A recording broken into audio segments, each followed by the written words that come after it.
Before I started making YouTube videos, if I'm completely honest with you, I didn't really think it would be that difficult. And then I started my own channel and I realized how wrong I was.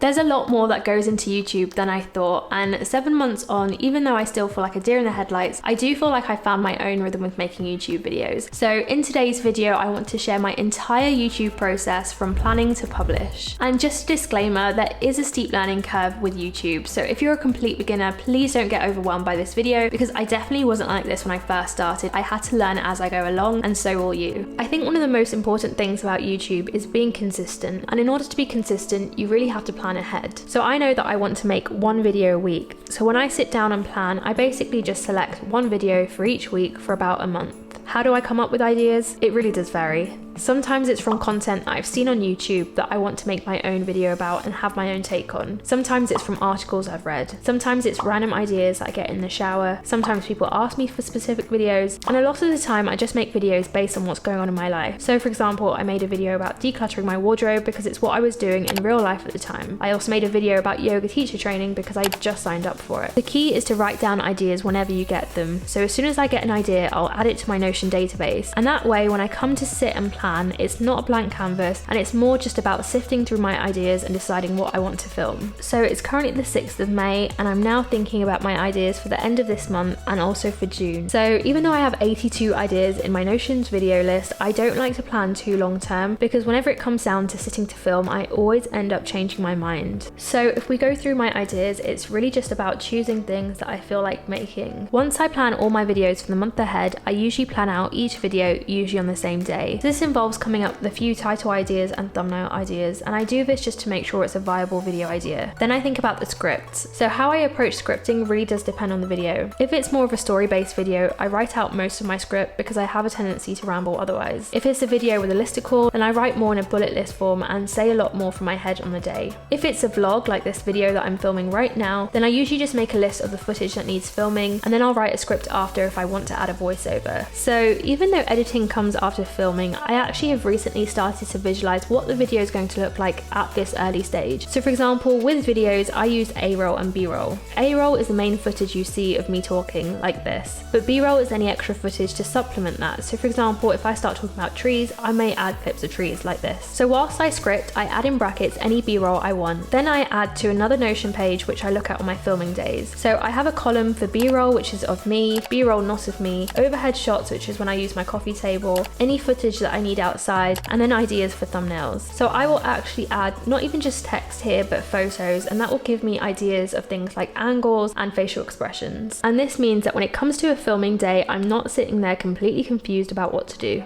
In total, I tend to have 2 filming days a week. One is to film all of my A-roll and thumbnails, and a second day is to film B-roll. So my filming days usually start in the morning after I've done my morning routine. I'll usually sit with a cup of tea and just go through my Notion pages to remind myself of what footage I need that day. Once I've done all of that, I then set up my little studio, so I just make sure that everything is really clean and tidy, including my sofa and my table. I move the light around, I get my tripod out, my mic, camera, lens, and all of that. The reason that I like to do this first thing in the morning before I shower is it means that when I have gotten ready, I can just go straight into filming. Okay, so this is my YouTube setup for filming videos, and you can tell that it's really basic. Obviously, I live in a really small apartment, so it really was a case of utilizing what I have. So I actually just sit on the floor to film my videos, which I'm sure you can tell if you watch them. And the reason that I do that is, one, I tend to sit on the floor anyways because I don't have a desk, so I have to sit by my coffee table in order to work. But also I find that it gives me more depth if I sit in front of the sofa rather than sitting on the sofa. So that's why I do that.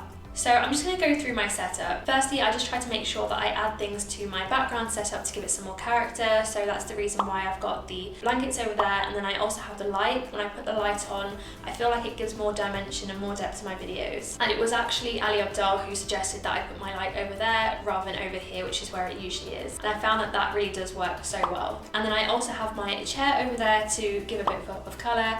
I've got my dragon teddy bear, obviously for personality, and a few books. And of course, course, I have my cup of tea, which I have for every single video. I actually never have an actual cup of tea. It's always an empty mug with a tea bag. And the reason being is my tea would always get cold, or I would spill it all over myself while filming. So now I treat myself to a cup of tea after I finish all 3 videos. In terms of the actual gear, I have a Sony a6400 camera and I have a Sigma 16mm lens. I will link everything in the description below. But I really do love this camera and this setup. I found that it's amazing. I've been using it since I think November or December. And then I also have my tripod. I found that tripods were quite expensive. This is actually a new one. I think it was only about £60. Again, I'll link it in the description below. But I found that this one is really good and really sturdy, and actually one of the things that I like about it most is that I can move it up and down from this bit rather than having to adjust it from the legs, which I find so much easier during setup. And then in terms of my audio, I use a Rode Micro microphone, and it's something that I've actually had since I started YouTube and I absolutely love it. But something that I did buy back in November was this mic stand. And this mic stand basically means that I can have the mic up here rather than attached to my camera. And so that means that it's slightly closer to me, and that's why I get slightly better audio by doing that. So all of this gear I didn't buy in one go. I actually had an old camera that I was using, which I didn't buy for the purposes of YouTube, but I only bought this new camera when that camera broke. The only 2 things that I think I bought straight away were a tripod and a microphone, and that was about it. And then something that you'll notice is that I don't use any artificial lighting. And the reason for that is that I have these massive windows which are right next to me when I film, so they bring in lots of natural daylight. There are a lot of limitations with using natural daylight because natural daylight is not consistent. I do own this LED artificial light, but I only tend to use it in winter when I'm really desperate and need to supplement the lighting that I already have. When I sit down to film, I'll then just play around with the settings to make sure that everything is okay. So in terms of the f number, I tend to use 1.8.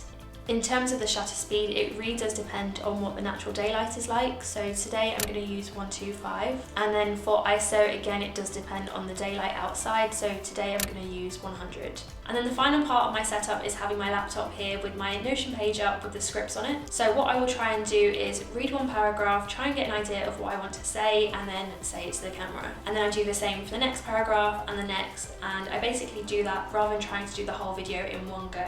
Okay, so I just filmed everything that I need to film for this video, and now it's time to film my actual video. So I'm gonna switch this light on and get into my setup and then start filming. So let's get cracking.